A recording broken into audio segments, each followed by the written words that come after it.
We will go ahead and swap out the connector on our cable here. We have all the necessary parts here. We've got our new connector, our cable sheather, cable strippers, cable cutters, and our two 18mm wrenches. This is just the dialect compound. You guys will have a small tube of it. We just already had it open, so I'm not going to waste it. This is, for lack of a better term, a ruler. We call it a score guard. We've got it marked off at 1/4 inch and 3/4 inches. This small section here is 1/4. That is for the copper to be exposed on your wires. The top one here is 3/4. That is for the actual black cable to be pulled back. So this part right here, we'll pull that back about 3/4 of an inch on the inside. You will start by taking your connector, 18mm on the holding side, which is the outer side of the bracket, and then 18mm on the inside, and then we will counterclockwise twist to take off this connector, like so. Once you get it good and loose, you can hand twist it off.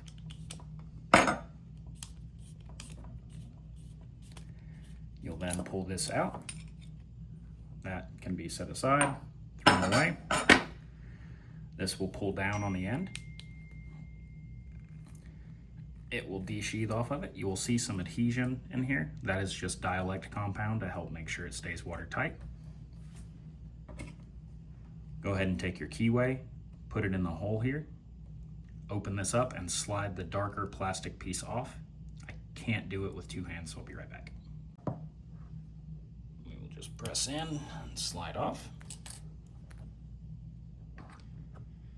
Now we will take the same Allen key that we just used and we will loosen up the nuts on each corresponding wire, and we'll be right back. Now that we have removed the end connector, I went ahead and took a rag and cleaned off some of the grease that we had on there. We will go ahead and take our new connector and we will check the ports on it.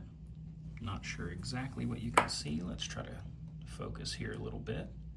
You can see right here on the end next to my finger, there's a little tiny number. It's a number 3. The number 3 is where our green wire connects to. That is very important. Without that, you get no green light. Black will go on the little notch, and red will go on the opposite side of that. So the way that I do it, I always go black, red, and then I look for the number 3, and then I put the 3 in the green.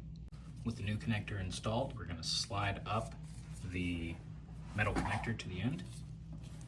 Now that we've got it in place, we'll take our plastic connector here, look for the notch over top of the black wire, look for the hole, just line those up, slide them in carefully.